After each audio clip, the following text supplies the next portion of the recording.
À bord du M2, c'est le 9e épisode. Bonjour à toutes et à tous et bienvenue.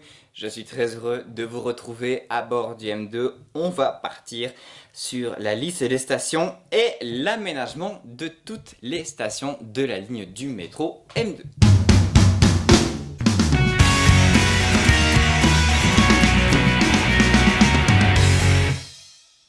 On part de Ouchy jusqu'aux Croisettes, Ouchy Olympique, serre de terminus. La station Jourdil est juste après Ouchy. Ensuite, Délices, Grancy, Lausanne, gare qui sert de terminus durant les heures de pointe. Nous avons aussi Lausanne-Flon. la station Lausanne-Flon, également aussi.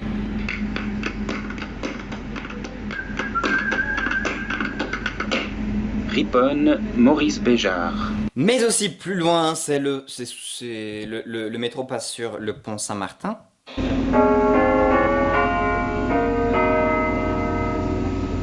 Bessières.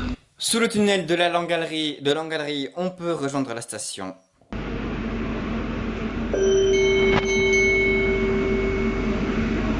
Ours. Et puis sous la rue du Bugnon, nous pouvons également rejoindre l'hôpital. Chuve. On peut également après, en montant dans les rames du M2, avec les rames qui montent bien sûr, rejoindre la station suivante.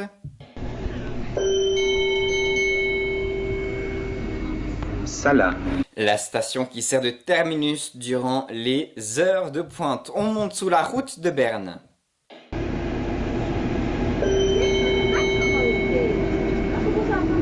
Fourmi.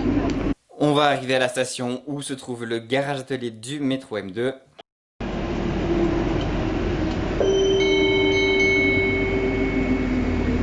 Vennes. Et après on monte plus haut sous la route de Berne. Sous la route de Berne. Et on arrive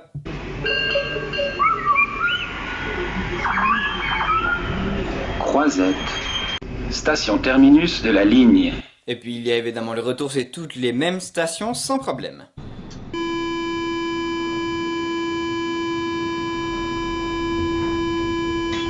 On parle aménagement des stations. La ligne M2 compte 14 stations toutes couvertes et souterraines avec des quais de 30 mètres de long calibrés pour recevoir des rames à 2 caisses. Et toutes équipées de portes palières automatiques et synchronisées avec les portes des trains sécurisant ainsi les quais. Elles sont l'œuvre de différents architectes, Bernard Tchoumi, Luca Merlini et Emmanuel Ventura pour la station Lausanne-Flon, Luca Merlini et Emmanuel Ventura pour les stations Lausanne-Gare et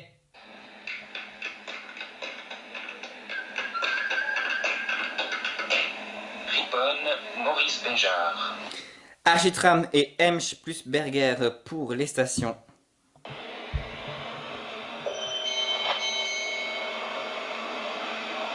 Ours. mais aussi pour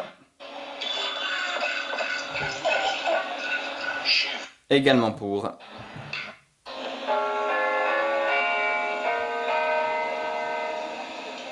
Bessières. avec le groupement d'ingénieurs Gemel et CCHE Architectes pour les stations Ouchy Olympique, Jourdil, Délices, Grancy.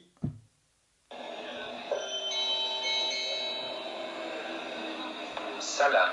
Mais aussi pour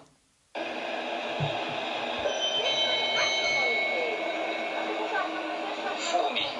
également pour Vennes.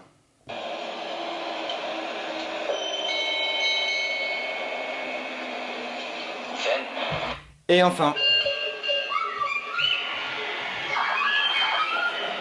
Croisette. Station terminus de la ligne. les stations souterraines sont situées le plus près possible de la surface avec une profondeur de 5 à 15 mètres sauf aux stations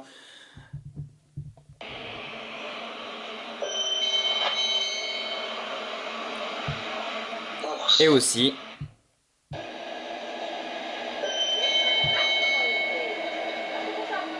Fourmi. respectivement profondes de 20 à 25 mètres et sont pourvues d'escaliers, d'ascenseurs et sont accessibles aux personnes à mobilité réduite, sauf à la station Lausanne-Gare qui n'est pas officiellement accessible. Les architectes ont tiré parti de la déclivité lausannoise pour créer des desserts sur plusieurs niveaux, faciliter les accès par des rampes et privilégier autant que possible l'arrivée de lumière naturelle.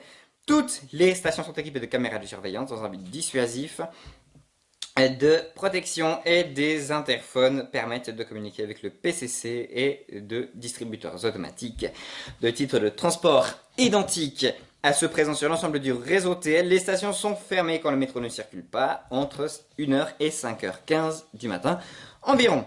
Des écrans d'information sont placés au milieu des quais et ils informent les prochains passages, des perturbations, tandis que les quais sont sonorisés pour diffuser de la musique, d'ambiance ou des messages d'information. Dans les rames, les stations sont annoncées par Renato Häusler, le guet de la cathédrale de Lausanne, dans le cadre d'un habillage sonore réalisé par l'artiste Patricia Bossard. Par exemple, si je prends la riponne, non, Bessières.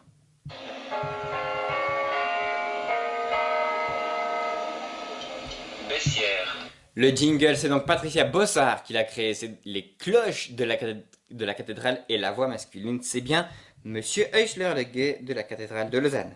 Les 7 stations les plus importantes ont un accompagnement sonore et des jingles spécifiques. Par exemple, à Auchy Olympique, il évoque la proximité de la station avec le lac Léman, de mars à juin 2012, à l'occasion des 30 ans de la radio Couleur 3. Ces jingles furent remplacés par d'autres avec les voix des animateurs de la station de radio. Bien sûr, évidemment, ce petit bruit-là,